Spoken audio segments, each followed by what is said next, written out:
तो कबीर का पद है, तूने हीरो सो जन्म गवायो, भजन बिना बावरे। तूने हीरो सो जन्म गमाए, भजन बिना बावरे। तूने हीरो सो जन्म गवायो, भजन बिना बावरे। तूने हीरो सो जन्म गवायो, भजन बिना बावरे। कबीर साहब बोले, हे बावरा, हीरा जैसा जन्म था उसको तो गवा दिया। एक कुटुंब परिवार के लिए पेट भरने के लिए जिसने दिया पेट उसने आपत्ति डाली, सुबह भरो शाम खाली, शाम भरो सुबह खाली। एक तीज भर का पेट भरने के लिए तूने जिंदगी गंवा दी, और एक कुटुंब परिवार को संभालने के लिए, उनका ख्याल रखने के लिए तू जिंदगी गंवा दी। मान बढ़ाई में, एक सत्ता के लोभ में, लालच में, दुनिया भर की वासना में तू हीरे जैसी जिंदगी गंवा दी। हे बंदा, तू हरि को नहीं भजा, काम धंधा करो, जो अपना कर्तव्य वो सब करो, सब करते हुए हरि को भजो। गुरु नानक भी गृहस्थ में थे, लड़के बच्चे थे, खेती करते थे, दुकान करते थे, पर गुरु नानक संत थे। गुरु नानक अपन सबके लिए हौसला दिए कि घबरना नहीं, घर गृहस्थ में रहना है, सब कामकाज करना पड़ेगा, रोटी रोजी कमाना पड़ेगा, वो अपराध नहीं, तुम तुम्हारी पूरी फर्ज निभाओ। दुकान करते हो तो दुकान पर ईमानदारी से ग्राहक को ईश्वर का ही रूप है मानकर उनके साथ धोखाधड़ी मत करो। कोई व्यापार करते होंगे तो व्यापार कर रहे हो, उसके साथ, जो सामने वाले के साथ धोखाधड़ी मत करो। तुम्हारे पर विश्वास भाव रखकर जो सब सौंप देता है विश्वास के साथ, उसके साथ दगाबाजी मत करो। अपना सब कर्तव्य करते हुए, ईश्वर को भजते हुए जीवन जियो। गुरु नानक बोले, आगे धंधा, पीछे धंधा, धंधे पर धंधा, धंधे में जो हरि को भजे वो हरि का बंदा। ये धंधा आगे भी रहेगा, पीछे भी रहेगा, ऊपर नीचे भी रहेगा, सब दूर धंधा रहेगा। धंधा करो ईमानदारी का, पर जो हरि को भजेगा वही सच्चा हरि का बंदा होगा। घबरना नहीं, ये जिंदगी सबको जीना पड़ता है संघर्ष में। कबीर साहब बोले, तूने हीरो सो जन्म गवायो, भजन बिना बावरे। बावरा का अर्थ होता है पागल।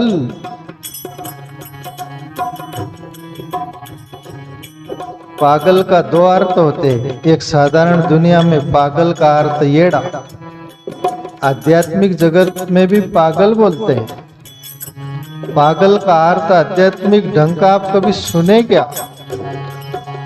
नहीं सुने। पागल, उसने कुछ गल पा लिया, उसने कुछ परमात्मा को पा लिया, उसने कुछ भक्ति पा ली, उसने कुछ तो भी पा लिया, उसको असली पागल बोलते हैं। बाकी ये 50% पागल दुनिया की, खोपड़ी खराब हो गई, 50% पागल। आगे कबीर बोले,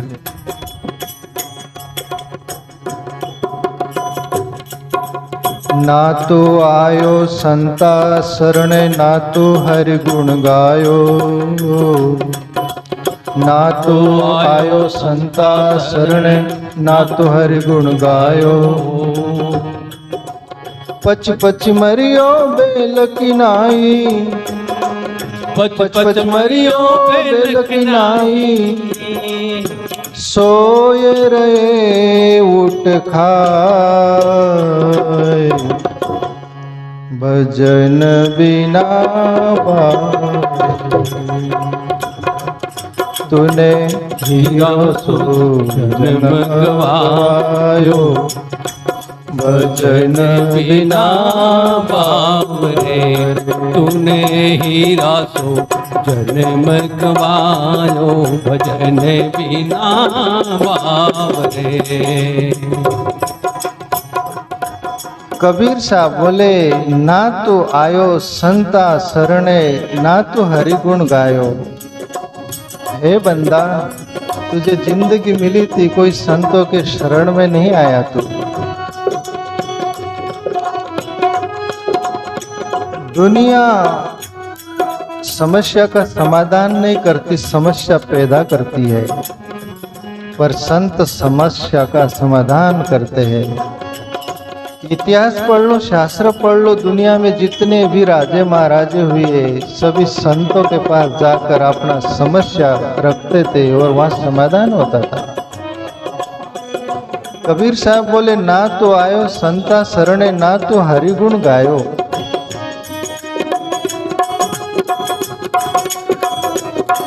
हम संतों की शरण भी जाते हैं,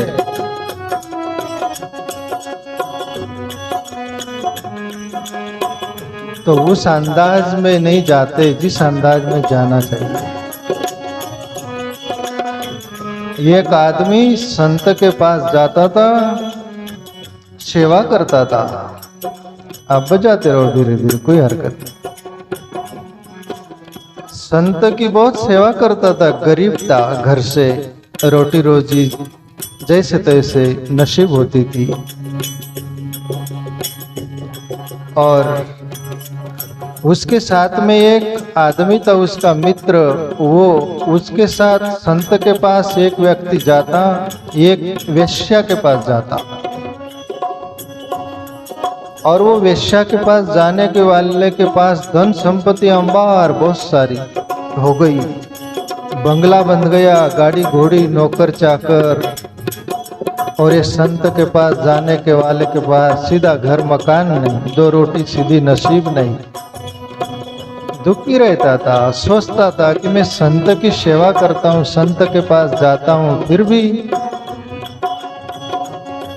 ये सेवा का फल, ईश्वर की भक्ति का ये फल, जो इतनी गरीबी और वो वेश्या के पास जाने के वाले के पास इतना धन, तो उसके मन में थोड़ा संदेह आ गया। जैसा पैर कब गए, वो बोले कि ये कैसा। और रोज सोचता संत से मैं पूछूंगा कि बाबा, मैं आपकी भक्ति सेवा करता हूँ, ईश्वर की भक्ति बंदगी करता हूँ, इतनी गरीबी मेरे पास क्यों, वो वेश्या के पास जाने के वाला इतनी धन संपत्ति क्यों। तो एक दिन ऐसे विचार में था कि आज संत को पूछूंगा ही मैं, और जा रहा था तो रास्ते पर उसके पैर में कांटा घुसा, तो पैर से आर पार हो गया। मुश्किल से वो कांटा निकाला, लोलवान पैर। तब तो और संताप गया वो कि ये क्या फल है, संत के पास गया मैं ईश्वर की भक्ति, पहले ही दुख, दुख में दुख, और आज संत से पूछ लिया कि बाबा, ये भक्ति का सेवा का फल, इतनी गरीबी, दुख, उसमें आज कांटा भी घुस गया, तो आज बताओ मेरे को, यही संत सेवा का फल है, यही ईश्वर भक्ति का फल है। संत मुस्कुराए, हंसे, बोले बेटे, तू संत की सेवा करता है, ईश्वर की भक्ति बंदगी करता है, आज तेरी मौत होने वाली थी, सुनिश्चित थी मौत, पर तेरी सेवा के फल से, ईश्वर की भक्ति से आज वो कांटे पर टल गई। सेवा का फल और ईश्वर भक्ति का फल, कांटे पर तेरी मौत टल गई आज, ये उसका फल है बेटा। और वो वेश्या के पास जाने के वाले के पास उसके नसीब में हीरे कोहिनूर साथ थे, सेवन, पर वो पाप करता था, दुष्कर्म करता था, तो उसके 4 हीरे नग उसके नसीब से चले गए थे, उसके भाग्य प्रारब्ध से। जो बचे थे, वेश्या के पास कोई सेठ साहूकार आया तो हीरे के 3 नग पड़े थे वहाँ, वो उसको मिल गए, 7 मिलने वाले उसके भाग्य में थे, पर पाप अपराध के कारण इतने ही नसीब हुए उसको।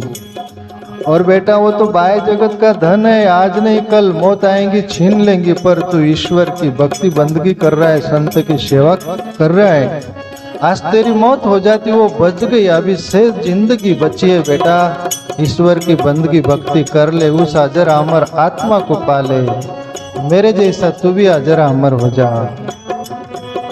तो कबीर बोले कि संत शरण में जाने से टोटा नहीं, हानि नहीं, साधु संग किए होए न कारज हानि। संतों की संग करने से कोई हानि नहीं होती, भलाई होगा।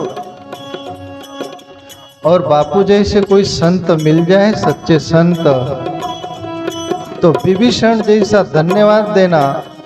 वो हनुमान को लंका में विभीषण ने धन्यवाद दिया था। हनुमान बोले कि मैं ब्राह्मण हूँ, विभीषण से बोले गलत, मेरी अंतरात्मा गवाह दे रही, आप संत हो। आप मोए भा भरोसा हनुमंता, बिन हरि कृपा मिले नहीं संता।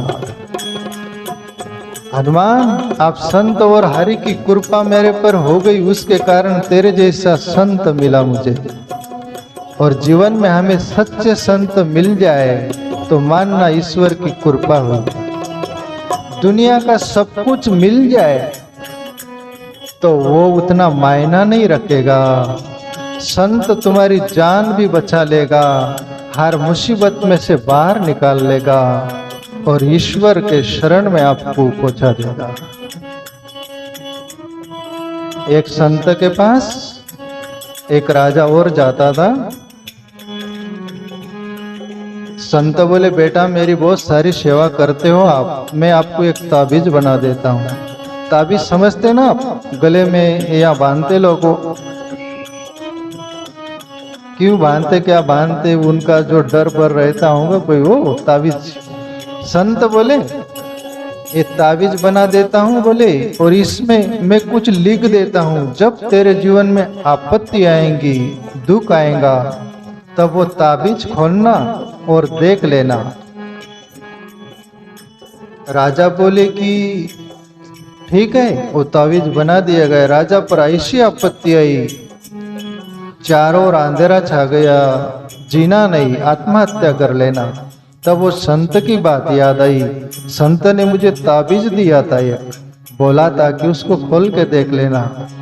और वो ताबीज खोलता है तो उसमें एक पाती लिखी हुई थी, कागज, उस पर लिखा हुआ था ये भी कट जाएगा। यानी ये जो जीवन में आपत्ति आई है, दुख आई है, बेटा ये भी कट जाएगा, धैर्य रखना।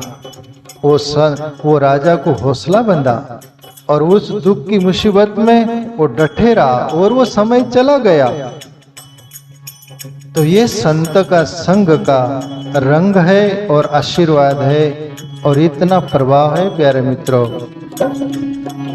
तो कबीर बोले, ना तो आयो संता शरणे, ना तो हरि गुण गायो, पची पची मरियो बेल की नाही, सोए रहो उठ खायो। ये जगत में, संसार में बेल जैसा, कोल्लू का बेल चारों ओर घूमता है, और तेली का बेल बोलते ना, चारों ओर घूमता है, कहीं पहुंचता नहीं। अपन भी ग्रस्त में रहते हैं, सब कामकाज में घूमते रहते, फिरते रहते हैं, पर कहीं पहुंचते नहीं।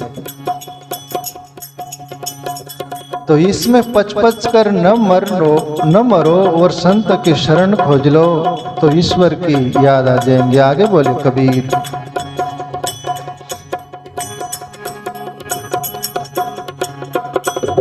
वो संसार हाट बनियो को सब जग छोदे आयो,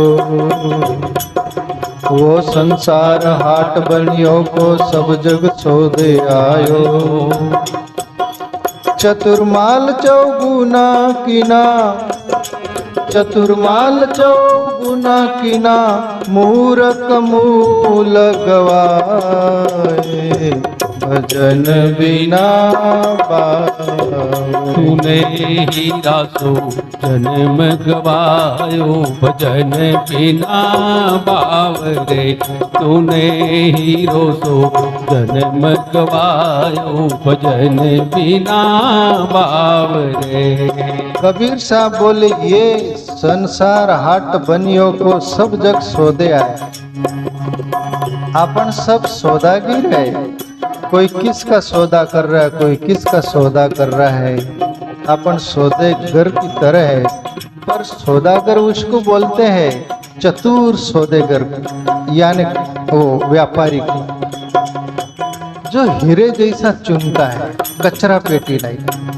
कबीर बोले चुनना ही है तो हीरे जैसा कुछ चुनो। और हीरे जैसा चुनने जैसा क्या है? जीवन में भाव हो, श्रद्धा हो, भक्ति हो, कोई सच्चे संत महापुरुषों का सानिध्य हो।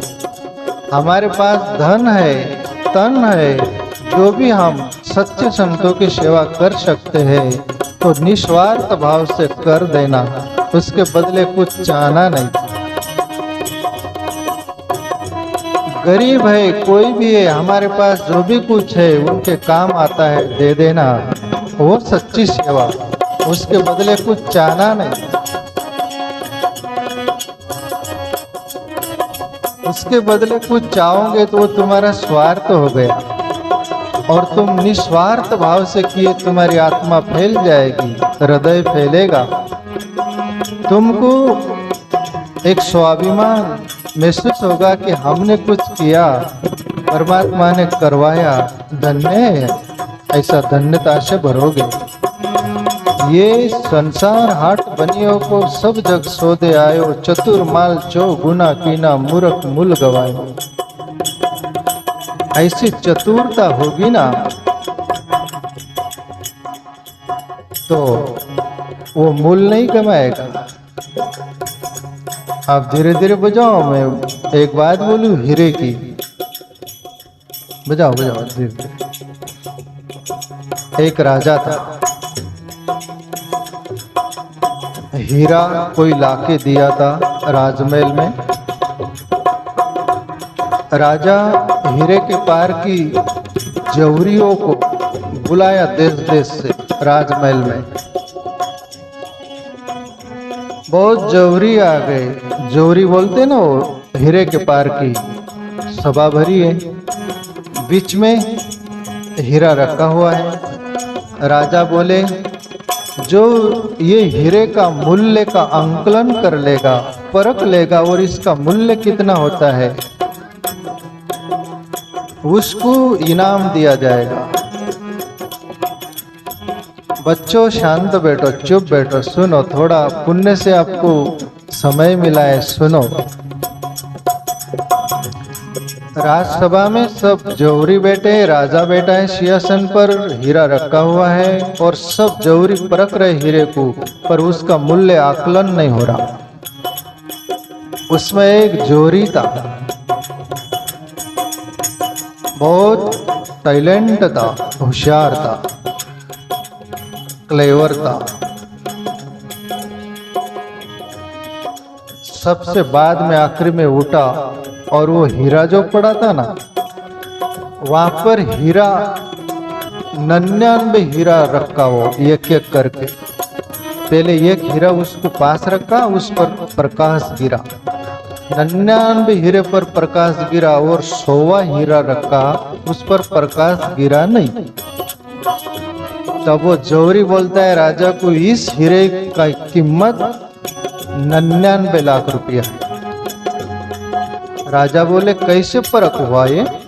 तो बोले इस हीरे का प्रकाश एक एक हीरा पर गिरा तो 99 हीरे पर प्रकाश गिरा, 100वें पर नहीं गिरा, इसलिए इसकी कीमत 1 करोड़ नहीं 99 लाख। राजा बड़ा आश्चर्य से भरा, इनाम देना चाहिए, कितना बड़ा जोहरी है हमारे ये नगर में। साइड में एक संत बैठे थे, और जहां संत होगा वहां समाधान सुनिश्चित है, दुनिया की कोई भी समस्या रहने दो।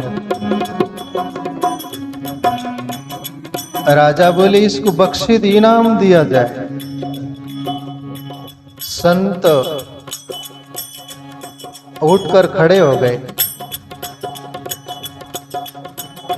राजा बोले आप क्यों खड़े हो गए? बोले इसका स्वागत आप फूलहार से बड़े इनाम दे रहे, सब कुछ फूलहार की जगह इसके गले में जूतों की हार डालो,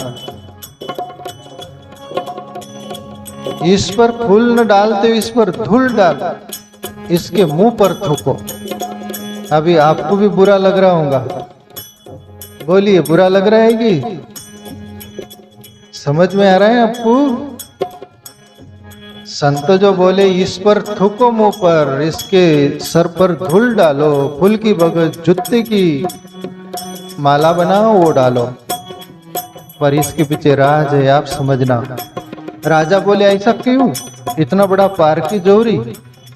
बोले ये पागल जोहरी हीरा परखने में जिंदगी खपा दिया, पर ईश्वर को नहीं परखा, इसलिए इसके मुंह पर थूकना चाहिए,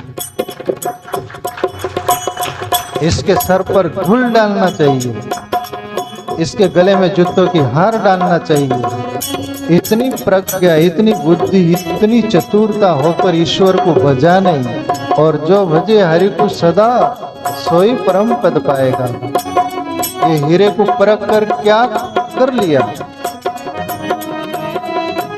तो कबीर साहब बोले चतुर माल चौ गुना कीना, मूर्ख मूल गवायो, भजन बिना बावरे हीरो सो जन्म गवायो। ये संसार फूल से मर को सुवो देख लुभायो, ये संसार फूल से मर को सुवो देख लुभायो। मारी चोच निकल गई रुई, मारी चोच निकल गई रुई, मारी चोच निकल गई रुई, सिर दुनी दुनी पछतायो, भजन बिना तूने हीरो सो जन्म गवायो, भजन बिना बावरे तूने हीरो सो जन्म गवायो, भजन बिना बावरे। अब ये भी समझने जैसा है, कबीर साहब बोल रहे हैं ये संसार फूल से मर को सुवो देख लुभायो। ये संसार जो है शेमर का पेड़ आप देखे ना, ये अपनी भाषा में क्या बोलते, शेमरी बोलते ना, वो काटे आते उसके पेड़, शेमरी ना, नीचे से ऊपर तक काटे आते उसको, ओके शेमर नहीं नहीं वो सांबरी अलग, शेम्बर बड़ा होता है 50-100 फीट। कांसर, कांसर भी बोलते हैं एक भाषा में, ओके कांसर शेम्बर, आप तो समझ गए ना, माइनस प्लस। वो कांसर शेमल जो बोलते हैं ना, उसको फूल आते, फिर डोड़े आते, फल आते, फल जैसे लगते, वो देखे आप, वो शेमर को डोड़े जैसे फल आते हैं। तो सुआ यानी मिट्टू, तोता, पैरट, वो देखा सोचा सुस्वादु फल है और इसको खाना चाहिए, और सुआ यानी तोता, मिट्टू, पैरट उस पर बैठ गया, वो फल है करके उसको चोंच मार रहा है, मार रहा है, मार रहा है, और फूटा वो फल नहीं था, वो उसमें कपास जैसा, रुई जैसा था, सिर ठोक लिया वो, अरे कुछ भी नहीं था इसमें, कपास रुई थी। मैं तो सोचा मीठा है फल।